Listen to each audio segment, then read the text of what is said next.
মৎস্য দপ্তরের উদ্যোগে ধর্মনগরে মৎস্য চাষীদের জন্য ট্রেনিং সেন্টারের উদ্বোধন করা হলো।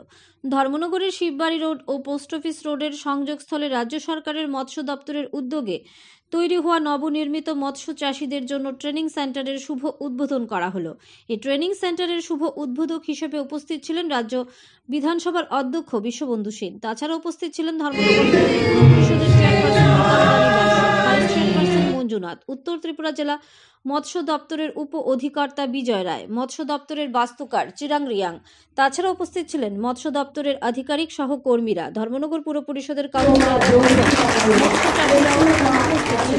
উদ্বোধনী অনুষ্ঠানে স্বাগত বক্তব্য রাখেন উত্তর ত্রিপুরা জেলা মৎস্য দপ্তরের উপ অধিকর্তা বিজয় রায়। ধর্মনগর থেকে নিজস্ব প্রতিনিধির রিপোর্ট, আরই ধর্ম।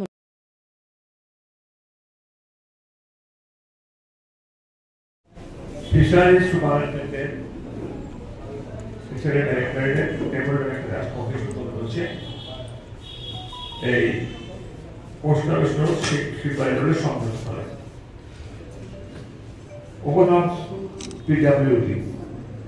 এখানে অনেক গ্রামের প্রধানদেরকে দেখতে পাচ্ছি, অনেক গ্রামীণ যুবক ভাই বোনদেরকে দেখতে পাচ্ছি, প্রিন্ট ইলেকট্রনিক মিডিয়া ভাই বন্ধুরা, সবাইকে নমস্কার, শ্রদ্ধা, শুভেচ্ছা জ্ঞাপন করি। সুপারিনটেন্ডেন্ট সাহেবের বক্তব্য যদি আমরা ফলো করে যাই, তাহলে একটা মানুষ, একটা পরিবার স্বাবলম্বী হতে খুব বেশি সময় লাগার কথা না। তার জন্য সবচেয়ে বড় প্রয়োজন কি? নিজের মানসিক ইচ্ছাটাকে জাগ্রত করা। একটা পরিবার, একটা মানুষ দাঁড়িয়ে যেতে পারে যদি তার বাবা মা ছোটবেলা থেকে তৈরি করে। ম্যাক্সিমাম বাবা যদি সে ট্যালেন্টেড না, হেভি ব্রেইনি না হয়, ঢাকায় 5টা 7টা 10টা মাস্টার দিয়ে ঠেকাইয়া বিএ বিএসসি কোনো এমএ, এরপরে লাইন বেকার। এটা জীবনের কিন্তু চলে গেল 25-26 বছর, এই school level to university level. Higher secondary পরেই যদি তার মা বাবা তাকে অনুপ্রেরণা দিয়ে ব্যবসার কাজে লাগাতো, ভারতবর্ষের এত দুঃখ দুর্দশা থাকত, চাকরি চাকরি চাকরি চাকরি, খালি চাকরি, একটা চাকরি লাগে, যে সাথে একটা চাকরি দেওয়া লাভ, খাইয়া বলে যেন বাঁচি, 2000, 3000, 4000, 5000, 6000 চলবো। এখানে কতগুলো নেগেটিভ সেন্সে চাকরিগুলো চায়। নেগেটিভ সেন্সটা কি?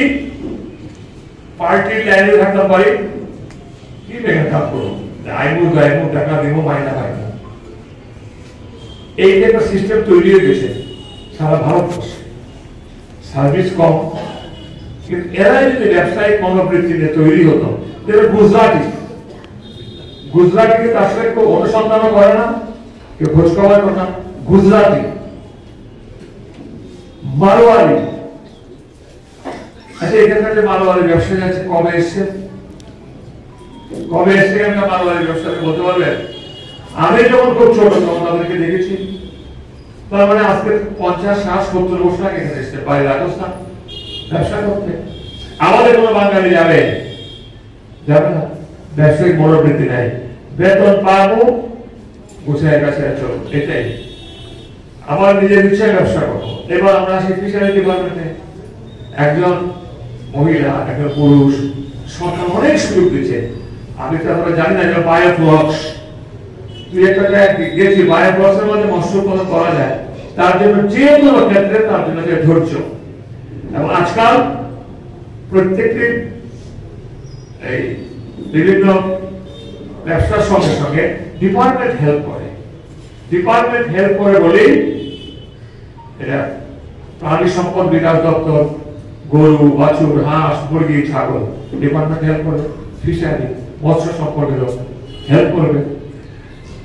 এখানকার আপনারা এসছেন, যদি প্রতি মাসে প্রধানমন্ত্রী মন কি বাত অনুষ্ঠান দেখতেন, অনেক কিছু শিখে যেতেন, অনেক কিছু শিখে যেতেন। আগ্রহ নাই, আমার কথায় অপরাধ নেবেন না কেউ, রাগ করবেন না কেউ।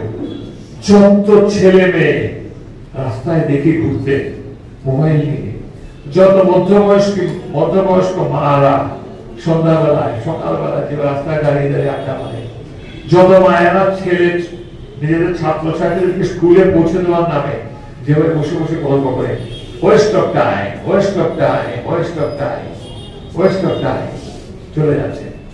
মহিলা সচেতন মেন্টালি যদি স্ট্রং থাকে, কোথায় চলে যাওয়া যায় সে অভিজ্ঞতা আমার আছে, আমার অভিজ্ঞতা আছে, এটা আমার বলার দরকার নাই, আমার ব্যক্তিগত জীবনের অভিজ্ঞতা।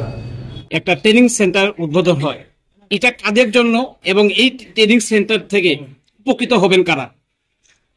সবাই জানেন যে আমাদের রাজ্য মৎস্য দপ্তর আমাদের বিভিন্ন মৎস্য চাষীদের বিজ্ঞান ভিত্তিক মাছ চাষের ট্রেনিং দেওয়ার জন্য প্রত্যেক সাব ডিভিশনে একটা করে ট্রেনিং সেন্টার করা হয়েছে, এবং এই রাজ্যের মাছের উৎপাদন বৃদ্ধির জন্য, এবং আমরা যাতে বাইরে থেকে মাছ না আনতে হয়, আমাদের মধ্যে যে প্রোডাকশন এবং ডিমান্ডের মধ্যে কিছুটা গ্যাপ আছে, সেই ক্ষেত্রে মাছের প্রোডাকশন বাড়ানোর জন্য মৎস্য চাষীদের ট্রেনিং একটা খুবই গুরুত্বপূর্ণ বিষয়। সেক্ষেত্রে মৎস্য চাষীরা এই ধর্মনগর সাব ডিভিশনে তারা মৎস্য চাষ বিষয়ে, বিজ্ঞান ভিত্তিক চাষ বিষয়ে জানতে পারবেন এবং জ্ঞান অর্জন করতে পারবেন, তাতে রাজ্যের মৎস্য উৎপাদনের ক্ষেত্রে বিশেষ ভূমিকা গ্রহণ করবে। আজকের এই অনুষ্ঠানে কারা উপস্থিত ছিলেন আপনাদের দপ্তর থেকে? আজকের এই অনুষ্ঠানে আমাদের যে ইনোগ্রেশন হয়েছে, ইনোগ্রেশন করেছেন মাননীয় অধ্যক্ষ ত্রিপুরা বিধানসভা শ্রী বিশ্ববন্ধু সেন মহোদয়।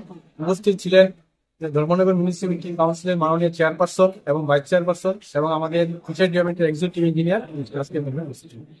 আমাদের উত্তর জেলায় মৎস্য চাষীদের মধ্যে কোনো কি কেউ উল্লেখযোগ্য মানে কতজন আছে যারা চাষ নিজেরা উপার্জন করছে অর্থ? আমাদের উত্তর ত্রিপুরা জেলায় বিভিন্ন রকমের এন্টারপ্রেনারশিপ অলরেডি তৈরি হয়েছে, মাছ চাষ করে যারা এখন বর্তমানে ভালো ইনকাম করছে, এবং আমাদের কাঞ্চনপুর, পানিসাগর এবং ধর্মনগরে অনেক চাষি এবং ইয়ং জেনারেশনে যারা আছেন তারা আনএমপ্লয়মেন্ট তারা মৎস্য সেক্ষেত্রে এগিয়ে আসছেন, এবং এটা খুব ভালো লক্ষণ। আগামী দিনে আমি আশা করি আরো অনেক পরিমাণ এন্টারপ্রেনারশিপ তৈরি হবে, যা উত্তর ত্রিপুরা মৎস্য চাষের ক্ষেত্রে একটা বিশেষ ভূমিকা গ্রহণ করবে। তাছাড়াও আমাদের এই আজকের অনুষ্ঠানে বিভিন্ন ডিএমসির যে ওয়ার্ডের আছেন কাউন্সিলর, ওনারাও উপস্থিত ছিলেন। আমি সবাইকে আবারও আমার পক্ষ থেকে ধন্যবাদ জানাচ্ছি।